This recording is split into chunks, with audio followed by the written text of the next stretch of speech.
morning, everyone. Thanks for that introduction, fairly lengthy in nature, but that's okay. So this morning I thought I will take a little bit of time from an IT provider, service provider perspective, the digital transformation impacts specifically on the force levers that are available to us while we are in the journey. When we talk about digital transformation, many of you in this hall are fully aware what is really going on. I mean, you yourself are going through some form of digital transformation in your enterprises at different points of journey, if you will. Now, the intent here is to really figure out wherever we are, what are the different disruptions that is there in front of us, and figuring out how the action courses could be, and what are the options that are available in front of us. That is going to be the crux of my discussion today. So one of the things that we did early on is to really understand what is going on in the market, what people are talking about, what is burning up in their or keeping them up in the night. So when we went and really talked about what is the discussions going on between the different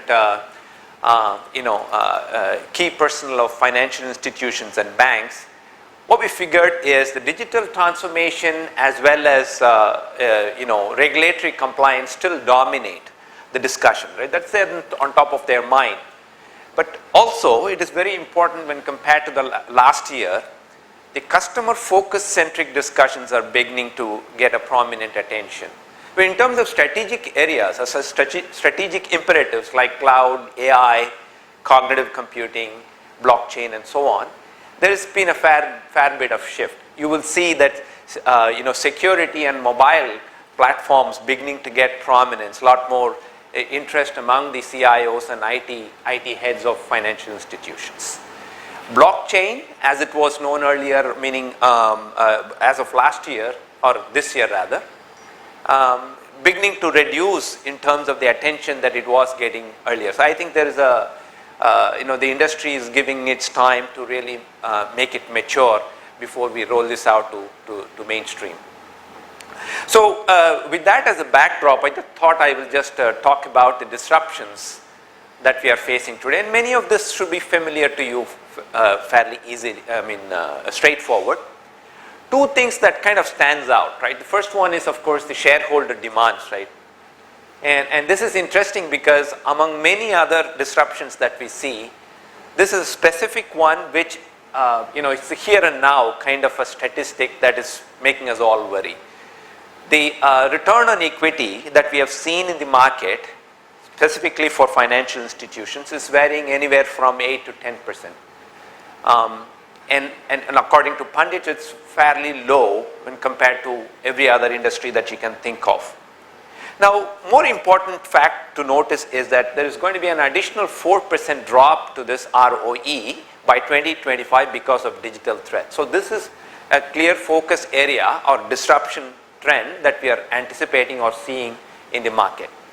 The customer behavior and expectations got to do with how competition have stepped up, really pivoting their entire products and services around how customers are expecting the technology to become the mainstay in terms of what they can put out in the market, products or services.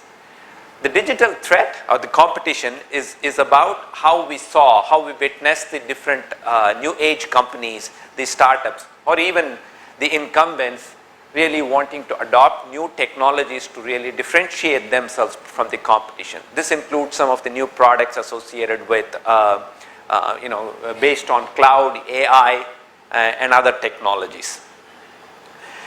The second different factor in this chart from, say, for example, last year is the future of work. You might not have seen that in the charts that a list of disruptors, if you will.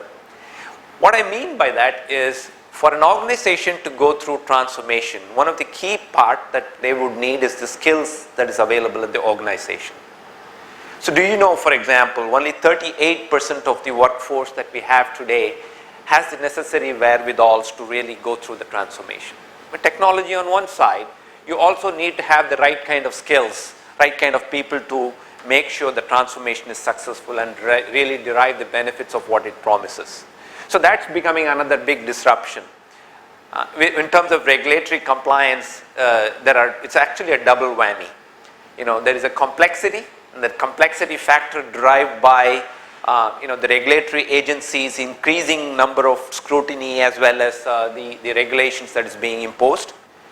And the punitive effect of that for not being compliant is also there, right? So the complexity as well as the cost of managing the regulatory compliance posture is also becoming a big disruptor.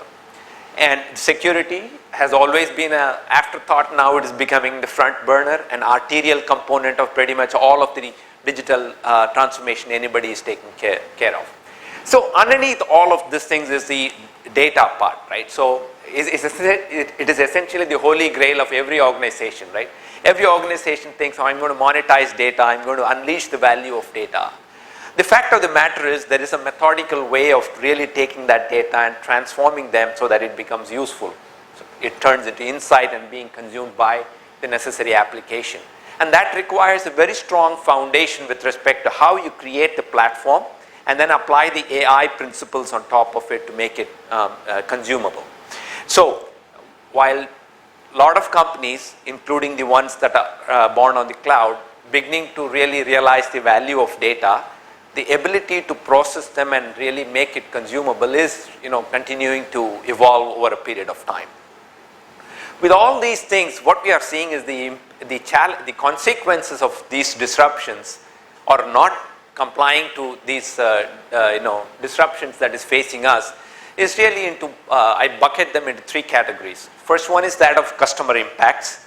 The loyalty factor that customers used to have with financial institutions is beginning to become thinner and thinner, and this is largely based on how they experience the services and products of the financial institutions.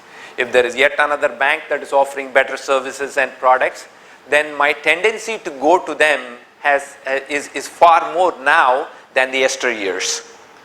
The second factor or second characteristic that we are noticing is the equation of security with respect to the trust. People are beginning to equate that. If there is a security breach, then that is equated to a trust breach, and that also have tremendous implications on how we deal with the customer and the engagement that we have with customers. This is a big shift that is going on implication-wise. In terms of the enterprise, the biggest factor that weighs a lot of organization is the cost of structure, cost of operations, cost associated with running or keeping the lights on is a tremendous worry factor for many of the organizations. So how do you make sure that this challenge is addressed effectively using IT or any other technologies that you may have? And I talked a little bit about the scale and skills. This is going to be sort of a front and center problem for any organization. While there are a lot of people, the market is abundant with people with data skills, for example. There are a lot of data scientists. What companies generally or financial institutions, banks struggle with is real practitioners who understand the domain along with the technology so that the whole transformation becomes a lot more fruitful and easier. In terms of market impacts, there is continuing disruption from the companies who are adopting the new age technologies. There is newer products that are coming in, primarily coming from the innovation around cloud, around AI, around blockchain, IoT, and plenty of new technologies. And it's beginning to, it is already challenging a lot of incumbents to really think differently, right? Security, I was talking to you about, cyber security as a main, innovative tool.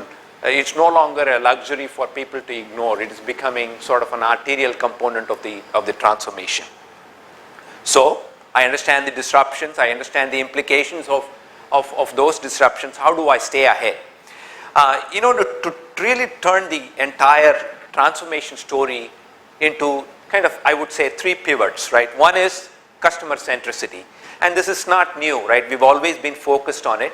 And the tangible measure there is the NPS, right? So today, if I take financial institutions and banks, the NPS scores vary between 35 and 40. Financial institutions in general is about 35, and banks hover a little bit on the higher scale of about 40.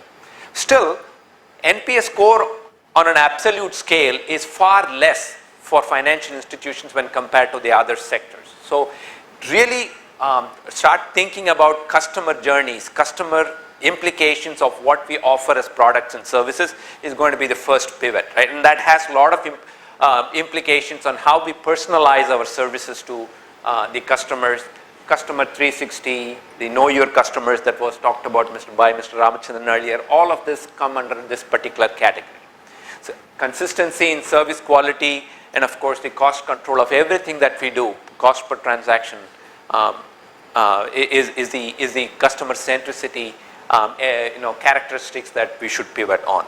The second one is associated with how do you really reimagine the operating model, right? The old way of doing things versus that, how structurally you can convert your existing operations by leveraging technology. Here's where the usage of technology comes in and really impact the cost structures very effectively. A classic example is how you can introduce automation. We talked about chatbots. I prefer to call them as conversation engines, because the moment we start introducing the AI elements in it, there is a differentiation between just being of FAQ, frequently asked questions, to really understanding what is the intent behind the questions and responding very effectively, right? So that kind of technology related change will do two things. One is, of course, there is an automation element and therefore a cost impact. Second is the service quality level will really be consistent, right? It's no longer human dependent.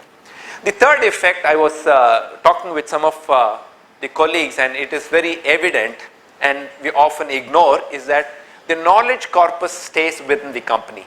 By automating and building the knowledge corpus, it's not like an employee after retiring goes away. This chat or this conversation engine stays with the company, continuing to learn and continuing to grow. So the ability for us to achieve the cost arbitrage goals of the company is using technology elements. The next generation platforms primarily associated with cognitive.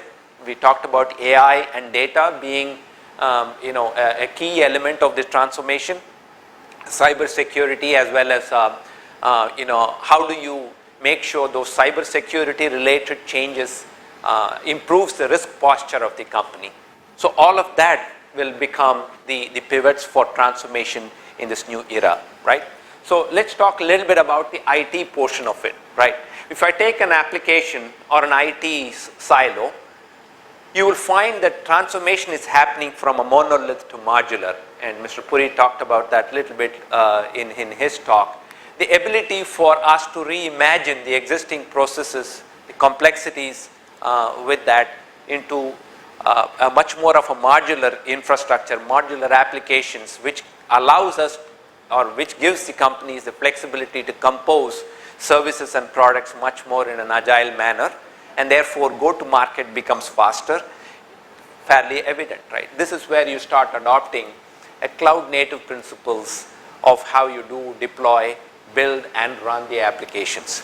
Now I'm not talking about the public cloud versus private cloud. Now the era is all about hybrid, right? You have to have cloud native instantiations both within the premise as well as in public, and should be able to operate seamlessly between them, without any skipping a heartbeat rather. So specifically, what actions do we need? First is imagining the marketplace. Mr. Ramachandran talked about how the whole digital engagement with customers are evolving to much more ecosystem driven. A marketplace, SBI Yono is a great example how the evolution happened, just not only with banking relation as a relationship with the customers, but also expanding that to adding additional services that you may need, particularly associated with, if I am talking to you about a house loan, what about an insurance, what about the inspection, what about the other activities associated with buying a house. All of that can come into one specific set of services by means of a marketplace kind of arrangement. The ability for us to create a platform as a centerpiece for really creating and deploying different applications, and this includes all the technology platforms, not only the compute and storage and making infrastructure as a service, but also data. Every company has large amount of data, structured, unstructured. from within the company, social data, licensed data, you name it. All of this when they come into the data corpus or knowledge base, you can go through a necessary set of transformation and transform them into consumable insights. Therefore, your digital journeys can be far enriching than what it is now. So last but not least, the transformation and migration of legacy applications to cloud native. I talked a little bit about that. This is actually the key starting point for many of the organizations. When we all talk about how do you do digital transformation in the systems of engagement side, invariably I have seen them gravitate more and more towards the root cause of the change that is needed, which is the cloud base. As I said, cloud does not mean public cloud. It is about bringing the cloud nativity, microservices based deployment on a container managed using Kubernetes and with a strong pipeline, DevOps pipeline and so on. So these three things are really opportunities that is present in front of us right now, given where we are in the digital transformation. It's going to actually propel us much faster in realizing the benefits of what we need to do. So I'll finish my talk by really lifting this whole discussion up with what is going on in not only FSS but also overall in the scheme of things, right? We are seeing a shift in terms of the transformation happening in the industry, and that has got to do with how the outside in innovation is becoming inside out. Let me take a minute to explain that. About 4 or 5 years ago, innovations used to be driven by customer demands mostly. Customer asks for something, the market asks for something, and the innovation is more to respond to those kind of requirements. Now what we are finding is that the competitive differentiation is more driven from what you have within the organization. You already have a lot of knowledge in the form of data. How do you use data to really drive the innovation much quicker? So the outside in innovation is becoming inside out. The second change that is happening is the innovation or the new age technology usage for really drumming up the digital transformation has reached or evolved to a degree where it is becoming mainstream.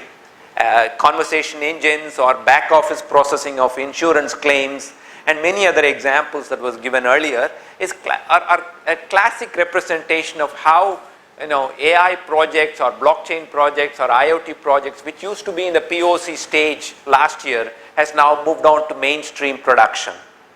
The third thing that is really happening in a cognitive enterprise is the ability for companies to really embrace hybrid cloud is a lot easier discussion now than what was before about 2-3 years ago, right? So this shift is happening, and that shift is really allowing us to realize what are the different disruptions that is there in front of us, and the three opportunities that I talked about are the key necessary imperatives that each one of us may want to think about to realize the business benefits of what digital transformation in this era can give. With that, I conclude my talk. Thank you.